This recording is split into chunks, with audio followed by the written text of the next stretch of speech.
त्यांच्यात आता एक मैत्रीचं नातं निर्माण झालंय. तर आता जेवढा काळ आपण एकत्र आहोत आपण एक चांगले मित्रमैत्रीण म्हणून राहूया. प्रत्येक वेळी आपल्याला जे हवंय किंवा आपला आनंद ज्या गोष्टीत आहे ती गोष्ट आपल्याला मिळेलच असं नसतं.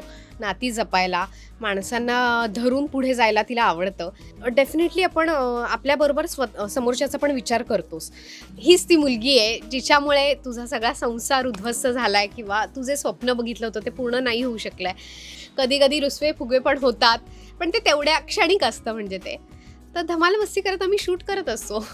कलर्स मराठी वाहिनीवरील अंतरपाठ या मालिकेच्या सेटवरती आत्ता मी आहे. या मालिकेमध्ये दररोज आपण भेटत असतो गौतमीला. तर गौतमीला मी गाठलेला आहे आणि खास करून जे मालिकेचा आत्तापर्यंतचा जो ट्रॅक आहे त्याच्याबद्दलच आपण थोडक्यात संवाद साधणार आहोत. कारण का तिचं जे कॅरेक्टर आहे हे थोडंसं खंबीर पण तितकंच मैत्रीपूर्णसुद्धा आहे. तर याचबद्दल मला काही प्रश्न पडलेले आहेत. तर जस्ट जाणून घ्यायचं की तू या सगळ्याला सामोरं कसं जाते ऑनस्क्रीन अर्थात. ती कशी म्हणजे कुटुंबाला धरून आहे याबद्दल. हो. आता गौतमी जेव्हा त्यांचं लग्न झालं गौतमी क्षितिजचं, तेव्हा तर तुम्ही बघितलंच की क्षितिजला अजिबात तिच्याशी बोलण्यात किंवा तिच्याकडे बघण्यातही इंटरेस्ट नव्हता. पण हळूहळू जसे जसे दिवस पुढे सरत गेले तसं त्यांच्यात आता एक मैत्रीचं नातं निर्माण झालं आहे. आणि त्या मैत्रीमध्ये आता गौतमी बऱ्याच गोष्टी क्षितिजला सांगायचा प्रयत्न करते, समजवायचा प्रयत्न करते आणि त्याला त्या पटतायत. आधी तो खूप वेगळ्या दृष्टीने या नात्याकडे बघत होता. पण जेव्हा गौतमी त्याला सांगते की नको आता आपण नवरा बायको तर आपण होऊ शकणार नाही हे ठरलेलं आहे. तर आता जेवढा काळ आपण एकत्र आहोत आपण एक चांगले मित्रमैत्रीण म्हणून राहूया. आणि हे सगळं ती का ठरवते कारण तुम्ही बघितलं असेल आमचे आप्पा जे आहेत त्यांच्याकडे फक्त आता 6 महिन्यांचीच वेळ त्यांना दिली आहे डॉक्टरांनी. त्यामुळे गौतमी फक्त स्वतःचा किंवा क्षितिजचा विचार करत नाही, ती त्याच्या कुटुंबाचा सुद्धा विचार करते आणि आपल्याकडून त्यांना कसा आनंद देता येईल याचा ती प्रयत्न करते आणि त्यात क्षितिजची सुद्धा तिला साथ मिळते. सो आता एक छान नातं दोघांमध्ये तयार होत चाललंय. एक्झॅक्टली मला त्याच प्रश्नाकडे यायचंय की बरंचसं वातावरण हे तुझ्या विरोधातच आहे. सो या सगळ्यामध्ये ती प्रेमाची एक भावना निर्माण होणं हे कसं काय गौतमीला जमतेय म्हणजे हे का आणि असाही प्रश्न पडतोय. कसं असतं ना, प्रत्येक वेळी आपल्याला जे हवंय किंवा आपला आनंद ज्या गोष्टीत आहे ती गोष्ट आपल्याला मिळेलच असं नसतं. कधी कधी समोरच्याच्या आनंदासाठी त्याच्या सुखासाठी सुद्धा आपण जगावं किंवा काही प्रयत्न करावेत. तसेच प्रयत्न गौतमी सुद्धा करते कारण गौतमी ही खूप आधीपासून म्हणजे लहानपणापासूनच तिला नाती जपायला, माणसांना धरून पुढे जायला तिला आवडतं. आणि तिने हे ॲक्सेप्ट केलं की आता ती या घरात आली आहे तर ती फक्त क्षितिजसाठी नाही तर या घरच्यांसाठी पण तिचं काहीतरी कर्तव्य आहे आणि आता ती सून म्हणून ती कर्तव्य पार पाडण्यासाठी झटते. बरं, गौतमी परत एक आमच्यासमोर एक सोज्वळ चेहरा बनून आली आहे. सगळं सोचतेच आहे ती किंवा तिचं पण म्हणजे जे कॅरेक्टर आहे ते प्रेमळ किंवा जे जे काही संकट येतील त्यालाच फक्त सामोरं जाण्याचं आहे. म्हणजे जे तुझ्या आधीच्याही कॅरेक्टरला कुठेतरी लागू पडतं.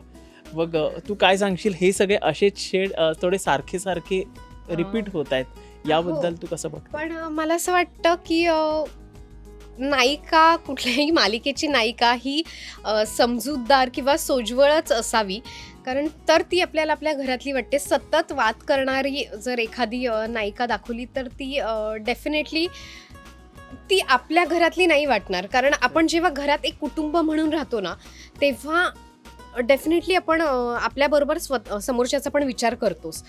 जर तसंच आपल्याला चित्र दिसलं तर आपल्याला ते आपण रिलेट करू. त्यामुळे मला असं वाटतं की सगळ्या नायिका या साध्या निरागस यासाठीच असाव्यात की ती आपल्या घरातलीच आपल्याला वाटावी. आपली मुलगी कुठल्याही आईला आजीला की नाही ही आमचीच मुलगी आहे किंवा आपल्या घरात सुनी आली ना तर ती अशी असावी.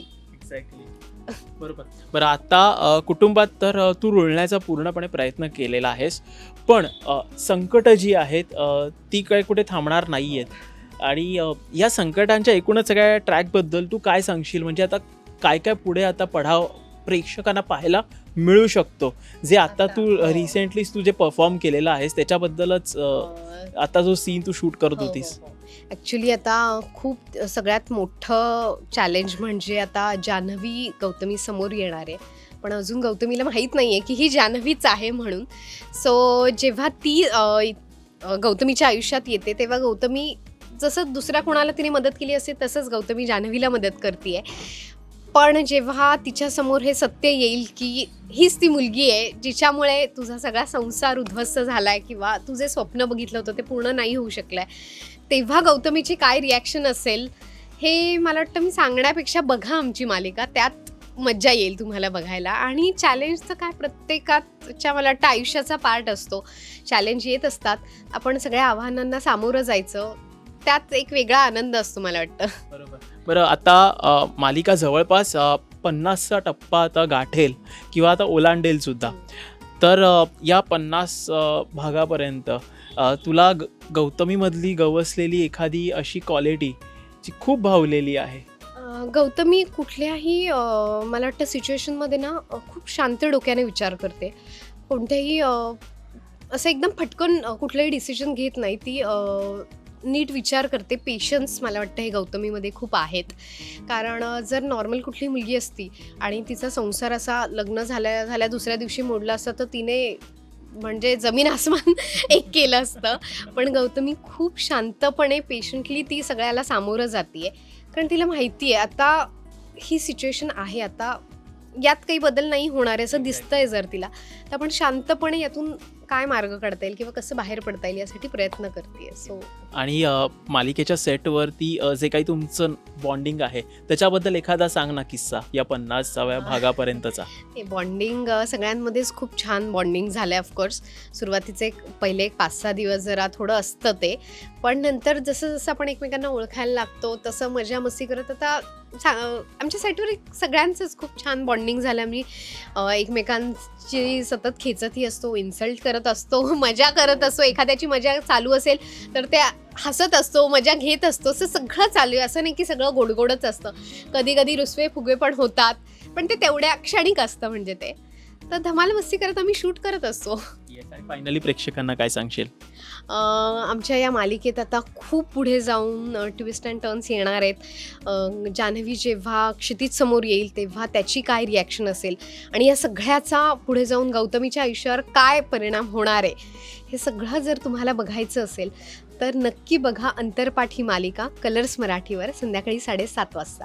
थँक्यू सो मच आणि मनापासून आभार तू अल्ट्रा मराठी बजसोबत संवाद साधलात यासाठी. थँक्यू.